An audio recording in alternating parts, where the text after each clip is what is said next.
After a relaxing day exploring the Caribbean island of Barbados and several of its beaches, it was time to embark on the next stage of our Caribbean journey.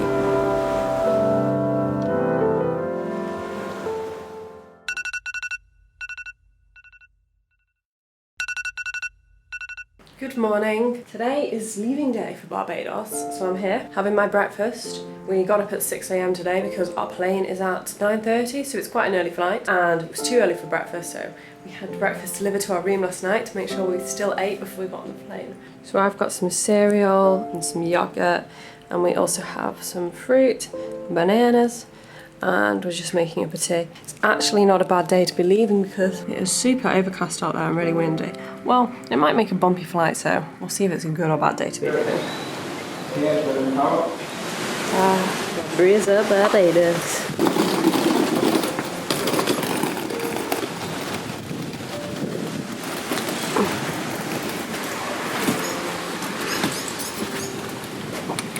And off we go.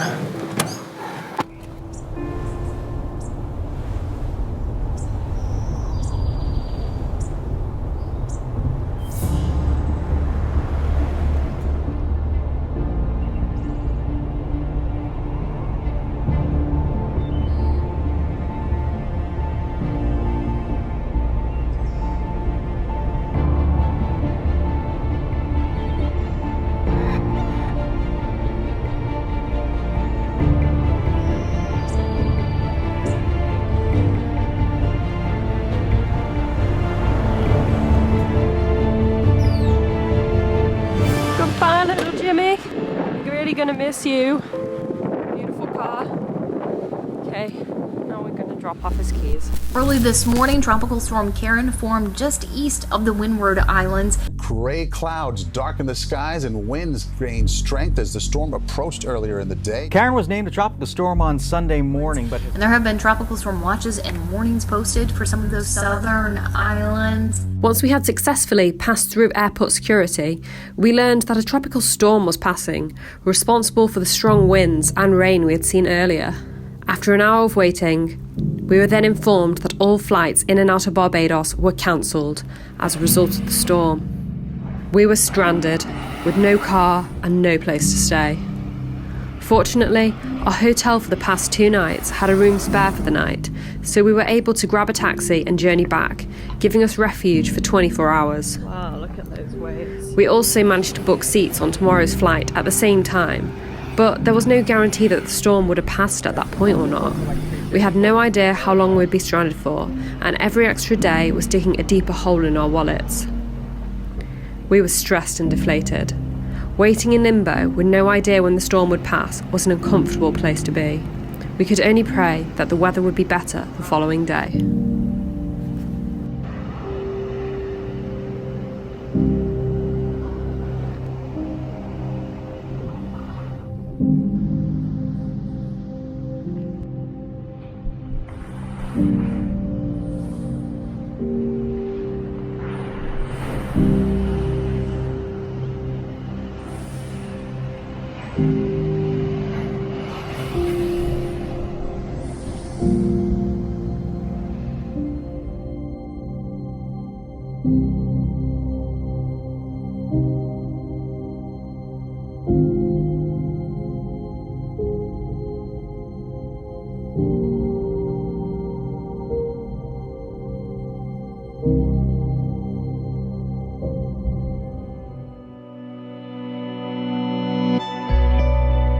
Good morning everyone, it's the next day now. When our flight was cancelled, we were able to rebook on the flight for the next day at the same time. So we were on the 9:35 Barbados to Dominica flight yesterday, or meant to be, but it was cancelled. So then we got booked on the 9:35, which is today. At this point, I just have no idea if the flight's actually going to go ahead or not. The storm is getting further away, but I don't know how bad the weather has to be for them to cancel.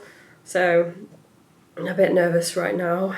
So we've got to head all the way to the airport again, and I haven't really talked about it, but there's a drone ban in Barbados, which I did know about before I got here, and I filled out applications because you can apply for a license. I even put the application fee in the post, which telecommunications said I could do, and people who'd been to Barbados with a drone said that you could do, and they should send you the licence via email. They never sent it me. I rang them up, and after days and days finally got through to someone who said, no, we're not going to send you one, you have to actually come to our offices and get it. And he said his opening times, but then when we actually got there at the airport, they said they're not open this weekend. We're only in Barbados from Friday night till Sunday, and they were closed that whole time, so I could not get a licence. So the drone was seized by customs, essentially. I'm not allowed it. And yesterday I got to pick it up, and that was a massive faff. I had to go through security twice because you had to go through to get to the airport. And then once we picked up the drone, we had to go through the connections thing, and we had to go through security again, and it was the biggest faff in the world, and it took a lot of time. And then when the flight was cancelled, the drone was once again seized. So it's been a sucky 24 hours, and we just have no idea what's going on. Also, it hits financially as well, because we have our accommodation booked in the next place, but we're having to splash out the last minute here to get yet more, and then paying for taxis everywhere because we dropped our car off. I just really, really, really hope it takes off today and the weather's okay. Fingers crossed for me. I'll keep you updated. Take 2. So far the weather's looking better, but I'm not getting my hopes up too much.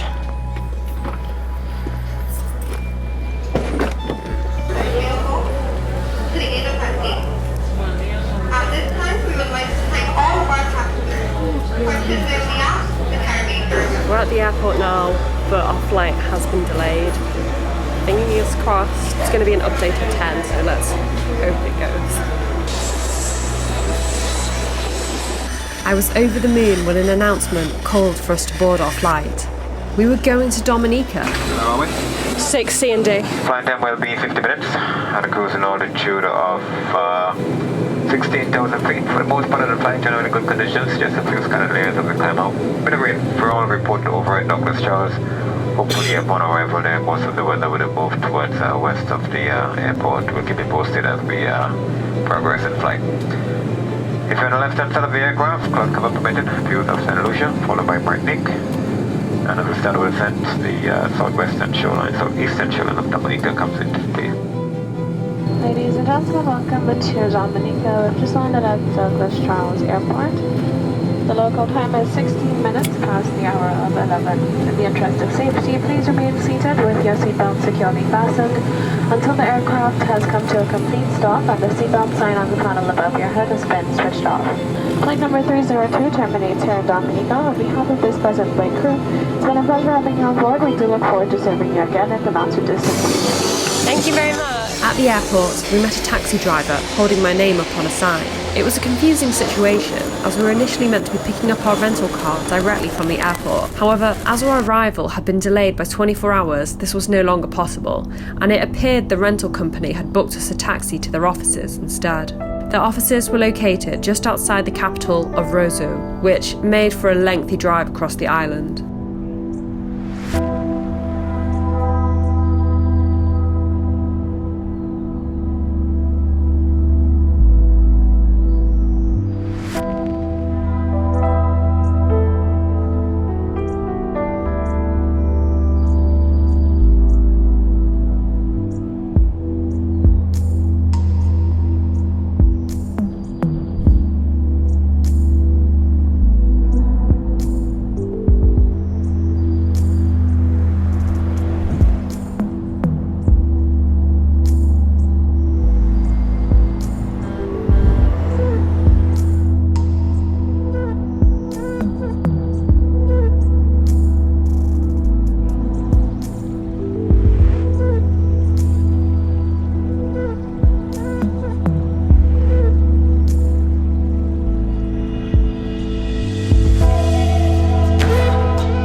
When we arrived at the rental office, we encountered an issue.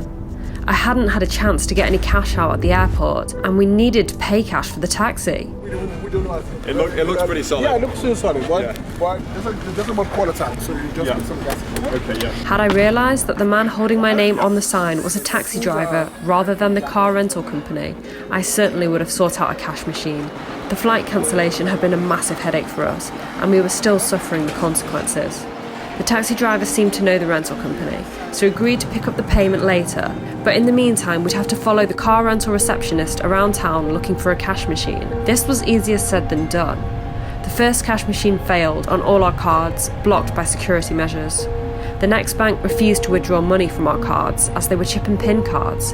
This was a huge blow, as we queued in this bank for half an hour or so. The last resort was another cash machine, this time in the centre of the congested capital. Finally, we had success and were able to give the car rental receptionist the money for the taxi. Now we had to drive to the other side of the island, as we'd actually passed our accommodation some time ago when taxiing from the airport to the capital. Lewis was complaining about the exhausting day, and I found myself desperate to offer comfort.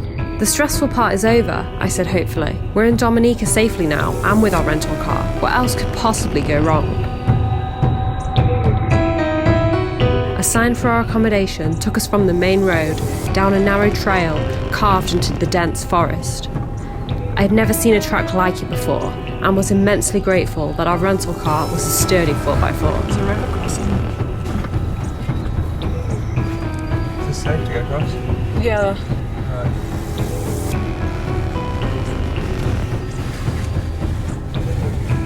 I inwardly hoped that we wouldn't meet an oncoming car here.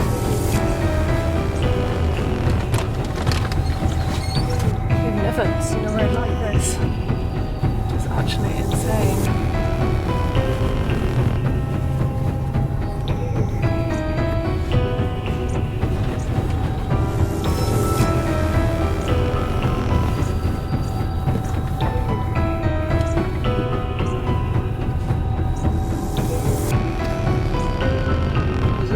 No, this isn't it. Keep.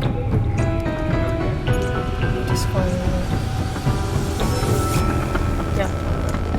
Except, there was no road to follow.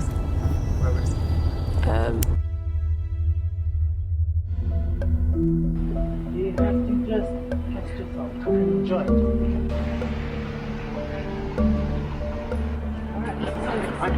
I'm not getting across that. The river is too big, you can't cross the river, so you're going to have to zip line. Yeah, I'm not getting across that.